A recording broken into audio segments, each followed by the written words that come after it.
नहीं है। यही माता सावित्रीबाई फुले ने कहा। आज हम लोग जो ऊंचे ऊंचे मंचों पर बैठते हैं, आज मैं दीदी कृष्णा राही यहाँ पर मौजूद हूँ तो यह भी माता सावित्रीबाई फुले की देन है। अगर सावित्रीबाई फुले ना होती तो मैं आज दीदी कृष्णा राही इस मंच पर नहीं होती। ये सब सावित्रीबाई फुले की देन है। आज आप लोग यहाँ बैठी हो, इतने अच्छे अच्छे वस्त्र पहन करके बैठी हो, ये भी माता सावित्रीबाई फुले की देन है। वरना हम लोगों को, स्त्रियों को क्या समझा जाता था? सिर्फ काम करने की मशीन समझा जाता था। क्या समझा जाता था? काम करने की मशीन। शिक्षा से हमें बहुत दूर रखा गया था कि नारी पढ़ लिख करके कहीं अच्छी अच्छी मंजिल हासिल ना कर ले, ऊंची ऊंची मंजिलों पर ना पहुंच जाए। अगर नारी शिक्षा ग्रहण कर लेती है तो अनर्थ हो जाता है, यह हमें बताया गया था। लेकिन धन्य है उस माँ सावित्रीबाई फुले को जिन्होंने हमारे जीवन में आकर के खुशियों का नया रंग भर दिया। अरे वो माता सावित्रीबाई जब पढ़ाने के लिए घर से जाया करती थी तो हम लोगों में से ही कुछ लोग उन पर गोबर कीचड़ पत्थर फेंका करते थे, लेकिन माता सावित्रीबाई उन गोबर पत्थर कीचड़ को भी फूल समझ करके कहती थी कि अभी ये लोग नादान हैं, लेकिन ये समझ जाएंगे, उस दिन ये खुद कहेंगे कि हमें माफ कर दो। और मैं तुम्हें एक बात बता दूं कि जब माता सावित्रीबाई फुले पढ़ाने के लिए जाया करती थी तो लोग उन पर गोबर कीचड़ पत्थर फेंका करते थे, उससे उनकी जो साड़ी गंदी हो जाती थी तो उससे वो जाकर के पाठशाला में बदलती थी, अपने बैग में दूसरी साड़ी रख करके ले जाती थी जिसे वो पाठशाला में पहनती थी। लेकिन आज वो माँ अपमान सह करके आज हम लोगों को सम्मान दिला गया। लेकिन हमें सोचना चाहिए, आज हमारे ही कुछ लोग अपनी बेटियों को नहीं पढ़ाते हैं। सही बात है अंकल जी? आज हमारे समाज के कुछ लोग अपनी बेटियों को नहीं पढ़ाते हैं, कहते हैं कि बेटियां पढ़ लिख करके क्या करेंगी। यही तो कहते हैं कि बेटियां पढ़ लिख करके क्या करेंगी, लेकिन मैं कहना चाहती हूँ कि बेटियां पढ़ लिख करके क्या नहीं कर सकती हैं। एक बेटी वो थी, भारत की प्रथम प्रधानमंत्री इंदिरा गांधी, वो भी तो एक बेटी है, वो भी तो एक बेटी थी। एक बेटी वो भी है सीमा कुशवाहा, सीमा समृद्धि कहते हैं उन्हें, एक बेटी वो भी है।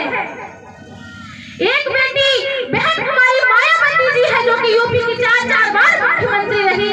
एक बेटी आपके प्रेजेंट में उदाहरण है, एक बेटी भारत की राष्ट्रपति द्रौपदी मुर्मू जी भी है। इसीलिए मैं कहती हूँ कि बेटी पढ़ लिख करके क्या नहीं कर सकती है, बेटी पढ़ लिख करके क्या नहीं कर सकती है, बेटी पढ़ लिख करके चांद तक भी पहुंच सकती है। लेकिन हमारा समाज रूढ़िवादी परंपराओं में जकड़ा हुआ है कि अगर बेटी पढ़ लिख करके क्या करेगी, बेटी को तो एक दिन चूल्हा चौका ही करना है। लेकिन ऐसा नहीं है कि बेटी चूल्हा चौका ही करे, बेटी प्रधानमंत्री बन सकती है, बेटी राष्ट्रपति बन सकती है, बेटी IAS, SP, कलेक्टर, मेजर, मुख्यमंत्री बन सकती है। बस सिर्फ सोच को बदलने की जरूरत है। क्या बदलने की जरूरत है?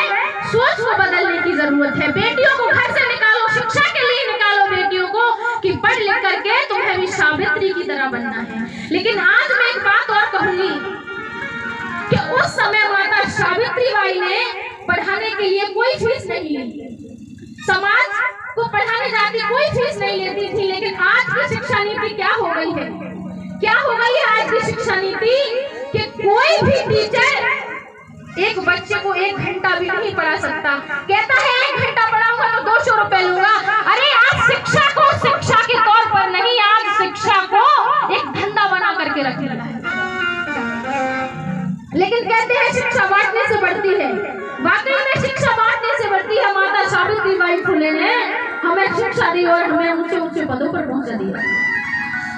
लेकिन एक बात और कहूंगी कि उस समय के लोग कहते थे, उस समय के लोग क्या कहते थे कि अगर औरत पढ़ेगी तो उनके पति मर जाएंगे। ये बात कहते थे उस समय के लोग कि अगर औरत पढ़ लिख जाएंगी तो पति मर जाएंगे। लेकिन मैं पूछना चाहती हूँ क्या ऐसा होता है? माता थी? कभी उनके साथ हुआ ऐसा?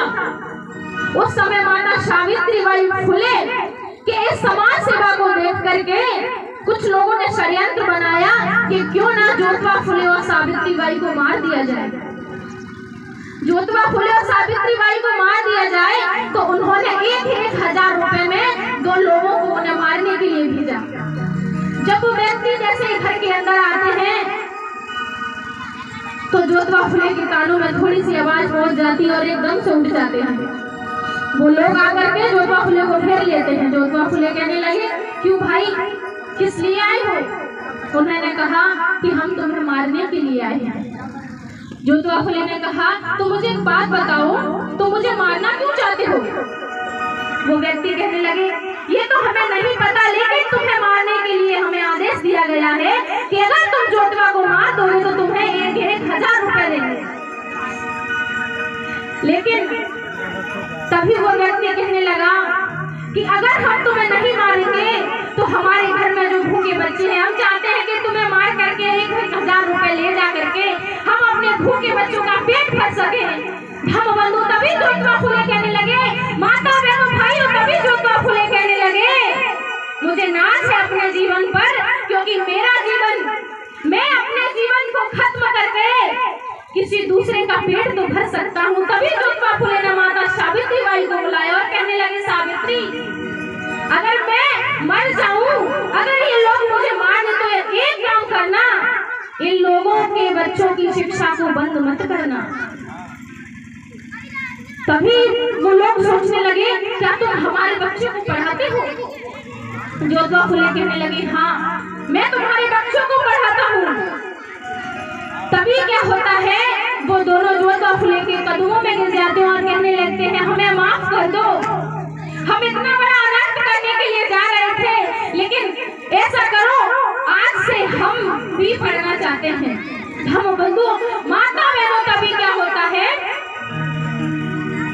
कि ज्योतिबा फुले ने उन लोगों को भी पढ़ाना शुरू किया और उनके बच्चों को भी पढ़ाना शुरू किया और वो दोनों लोग आगे चल कर के बहुत बड़े विद्वान बन जाते हैं। ऐसे थी हमारी ज्योतिबा फुले, ऐसी थी हमारी सावित्रीबाई, जो खुद अपमान सहन करके आज हमें सम्मान दिला गई। लेकिन आज मुझे बड़ा अफसोस होता है कि आज हमारे ही लोग उन्हें भूल चुके हैं।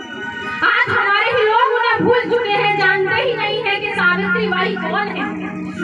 ये भी नहीं जानते कि सावित्रीबाई ने हमारे लिए क्या कहा, क्या किया। लेकिन मैं एक बात और कहूंगी,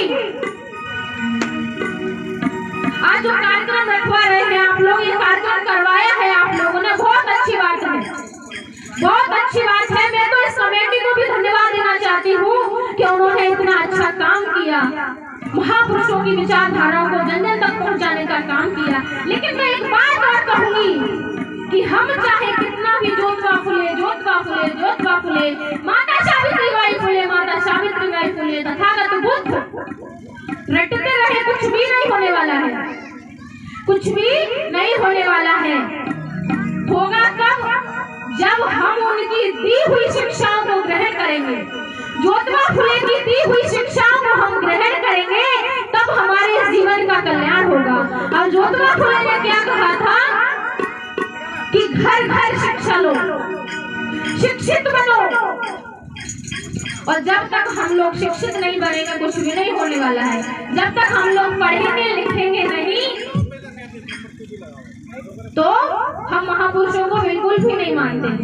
यानी कि पढ़ाई लिखाई नहीं कर रहे हो तो ये महापुरुषों को मानना नहीं होता है। महापुरुषों को मानने की बजाय उनके विचारों को ग्रहण करो, उनकी बातों को मानो कि उन्होंने क्या क्या कहा है। एक बात और कहूंगी, हमारे समाज में एक और खूबी है, लड़कियों को पढ़ाते तो है नहीं, अगर बुरा लगे तो मुझे वापस कर देना। आज लड़कियों को नहीं पढ़ाते हैं, जब लड़की शादी के योग्य हो जाती है तो क्या करते हैं, अच्छा रिश्ता देखने के लिए आते हैं, बड़ा पढ़ा लिखा लड़का देखने के लिए जाते हैं, नौकरी वाला लड़का देखने के लिए जाते हैं।